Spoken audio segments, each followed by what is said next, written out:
5 million francs. Think about the sheer, suffocating weight of that number. In 1943, 5 million francs could buy you a fleet of armored vehicles, the silence of a bishop, or the absolute loyalty of a desperate city. But the Gestapo, the most feared, systematic, ruthless intelligence machine on the face of the earth, was offering it up for just one head. Smell that room. The cheap, acrid sting of burnt black tobacco clinging to the stale sweat of frustrated men, mixing with the faint copper reek of dried blood on a cold concrete floor. That is the atmosphere of Gestapo headquarters in Marseille. Listen to the heavy iron tick, tick, tick of the wall clock. Sweating intelligence officers in crisp, suffocating black wool staring down at a dossier that was maddeningly, impossibly thin. They had thousands of informants. They had checkpoints on every bridge and at every rail station.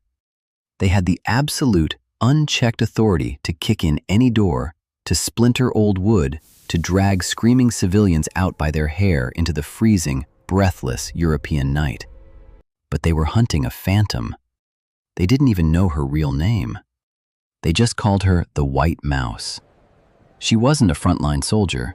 She didn't wear a uniform or wait for an officer to blow a tin whistle in the mud. She was a systemic infection, an invisible, calculating system breaker that slipped effortlessly through the cracks of the Third Reich's perfect mathematical war machine. Every time they closed the net, she was already gone, leaving behind nothing but the faint scent of expensive French perfume and the echoing, violent boom of a derailed German supply train. She broke them, not just tactically, psychologically. She turned the hunters into the hunted. Before the blood, before the bounties, Nancy Wake was a ghost draped in silk. She was a glamorous, high society journalist, champagne and crystal glasses, jazz spilling out onto the warm cobblestone streets of Paris, the intoxicating scent of expensive gardenias. But in 1940, the music stopped, replaced by the rhythmic, mechanical, soul-crushing thud of German jackboots marching under the Arc de Triomphe. Most people looked away. Most people closed their heavy wooden shutters, bolted the locks, and prayed to whatever god was listening that the black uniformed men would walk past their door. Not Nancy. The sheer, arrogant brutality of the Nazi regime didn't terrify her. It disgusted her.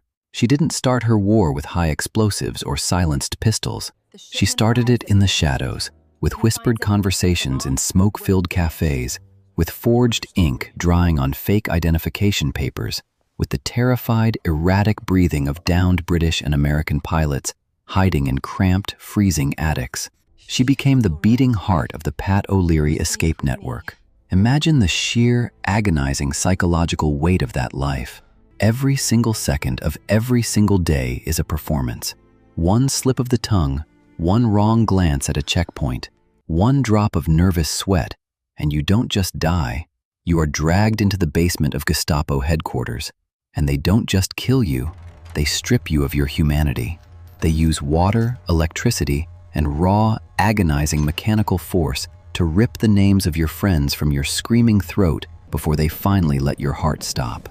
Picture a train carriage rattling toward the Spanish border. It is the dead of winter.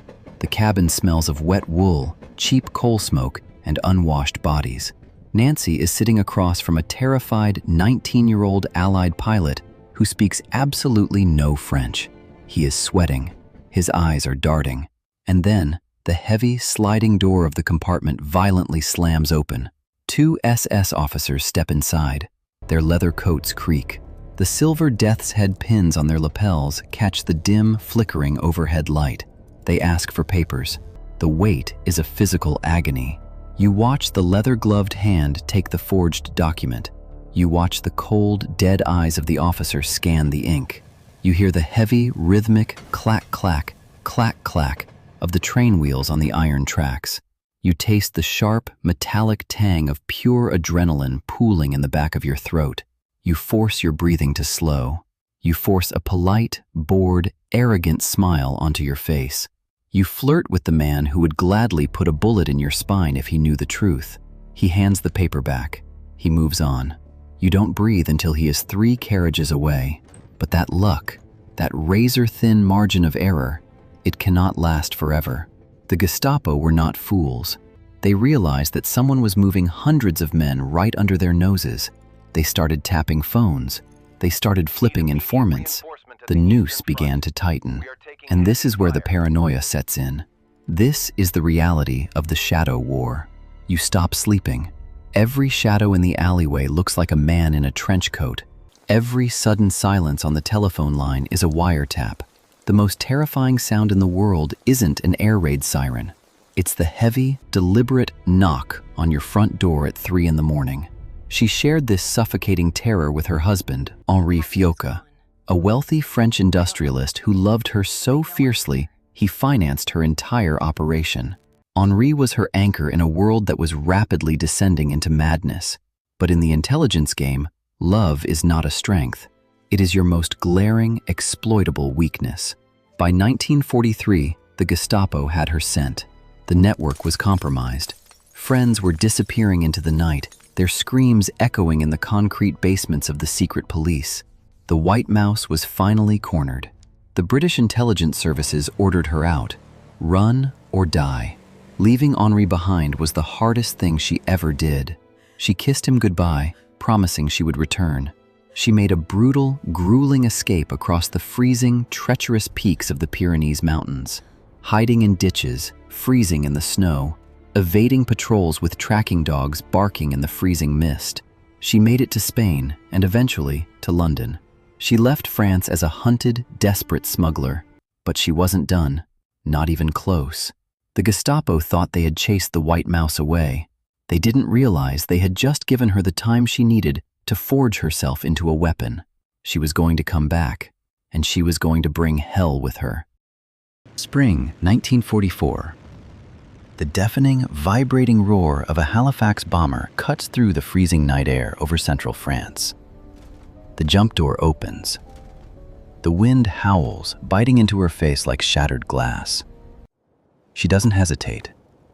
She steps into the pitch-black void. The violent snap of the parachute opening. The silent, agonizing drift down into the dark, heavily wooded hills of the Auvergne region. She didn't return as a smuggler. She returned as a commander. Armed by the British Special Operations Executive, carrying a list of targets and a mandate for absolute, unmitigated chaos. Her army was the Maquis, 7,000 hardened, desperate French guerrilla fighters living in the freezing mud of the forests. Smelling of wet wool, cheap wine, and the heavy, metallic grease of freshly smuggled Sten submachine guns. They were a mob. She forged them into a scalpel. The Gestapo knew she was back. They could feel her. Not through intelligence reports, but through the sudden, catastrophic bleeding of their infrastructure. Bridges turned into twisted, smoking iron. Convoys ambushed in the narrow, echoing valleys, leaving nothing behind but burning rubber, shattered glass, and the sickening smell of roasted flesh. The Gestapo responded with total, unrestrained brutality. They deployed the SS, the most fanatical, hardened killers of the Reich.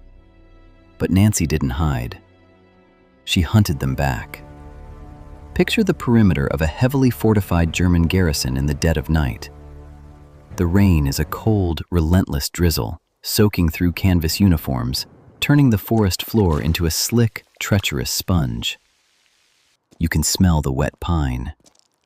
You can hear the heavy, rhythmic crunch, crunch, crunch of a lone SS sentry pacing his route along the wire. He is armed. He is alert. He is a trained killer. She is waiting in the brush, the freezing water dripping from her hair, stinging her eyes. Her breathing is shallow, controlled, practically non-existent. She watches the glowing red cherry of his cigarette. She calculates the distance. She waits for the sentry to turn his back, waiting for a heavy roll of thunder to mask the sound of her boots leaving the mud. She moves. a silent, rapid sprint across the wet grass. No weapon drawn, just the lethal, coiled energy of a predator. The strike is instantaneous. A single, devastating, bare-handed judo strike directly to the sentry's throat. The sickening crunch of crushed cartilage. The sharp, wet gasp for air that never comes. He drops, dead before his rifle hits the dirt. She doesn't flinch. She doesn't look back. She steps over the corpse and signals her men to advance. That is why they feared her. She wasn't a gentleman officer playing by the rules of the Geneva Convention. She was ruthless. But her greatest weapon wasn't violence. It was her sheer, terrifying, superhuman endurance. During a massive, coordinated SS sweep, her radio operator was forced to burn their codebooks to avoid capture. In an instant, the network went completely blind and deaf. No codes meant no communication with London.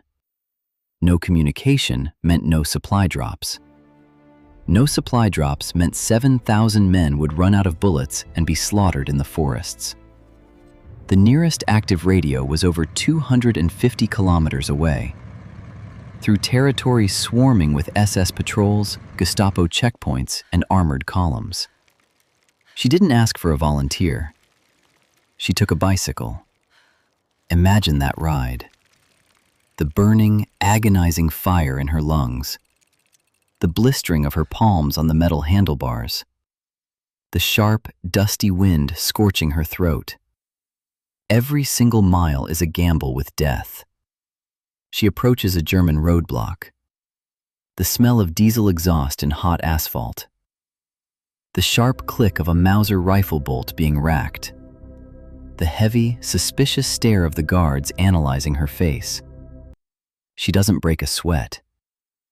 She smiles. A tired, innocent, flirtatious smile. She plays the part of a simple French country girl running errands. They let her pass. She rode for 72 straight hours. 500 kilometers. There and back. Through the very heart of the Nazi war machine. When she finally returned to camp with the memorized codes, she collapsed, weeping from sheer physical agony. But the radio went live. The parachute drops resumed. The war continued. She broke the Gestapo's psychological dominance. Out of sheer desperation, they sent 22,000 troops to wipe her out in the mountains. Under her command, the Maquis turned the hills into a meat grinder. The air thick with the smell of cordite and shattered stone. The deafening, mechanical roar of MG-42s echoing off the cliffs. When the smoke cleared, the Germans had suffered 1,400 casualties. Nancy's forces lost barely 100. She didn't just beat them, she humiliated them. She proved that their mathematical, terrifying system of control was completely powerless against one woman who simply refused to be broken. But there are no clean victories in the Shadow War. You don't humiliate the Gestapo and simply walk away. They are a machine of absolute, cold-blooded retribution. When they realized they could not catch the white mouse, when they realized she was completely, untouchably out of their grasp, they went after the only thing she had left to lose. They went after Henri. Imagine the heavy, terrifying silence of that Marseille apartment. The sudden, violent splintering of the front door. The black leather boots echoing on the hardwood floor. Henri Fiocca, a civilian, a man of wealth and comfort, dragged out of his home and down into the freezing, blood-stained basement of the secret police. They wanted a name. They wanted a location. They applied the electricity. They applied the water. They applied the slow, methodical, agonizing techniques designed to completely shatter the human mind long before the body finally fails. Henri Fiocca looked the monsters of the Third Reich dead in the eye and gave them absolutely nothing. They tortured him for months, and when they realized his love for her was stronger than their violence, they executed him. Nancy didn't know. She fought the rest of the brutal campaign, believing her husband was alive, waiting for her. Believing that every bridge she blew, every supply line she severed, every sentry she put in the dirt, was one step closer to walking back into his arms. It wasn't until France was liberated, until the streets of Paris were choked with cheering crowds, raining flowers, the smell of sweet wine, and the deafening, joyous ringing of church bells, that she was handed the report. Feel the cold, coarse paper in your hands. The sterile, indifferent black ink of a military notification. The White Mouse survived the war, but Nancy Wake's soul was shattered. Governments lined up to honor her. They gave her the George Medal. They gave her the Croix de Guerre. They pinned the Medal of Freedom to her chest, snapped photographs, and called her a hero. But ribbons of silk and stamped brass do not keep you warm in the dead of winter. Medals do not silence the echoing ghosts of the teenage boys you ordered into the mud. And they certainly do not bring back the man who died screaming your name in a concrete cell. Years later, she sold her medals. She said they were useless to her. We remember her as a legend, a master saboteur, the woman who carried a 5 million franc bounty and broke the Gestapo. But never forget the true cost of that legend. Her war wasn't won with parades and political speeches. It was paid for in blood, in silence, and in the agonizing, lifelong burden of being the one who walked away.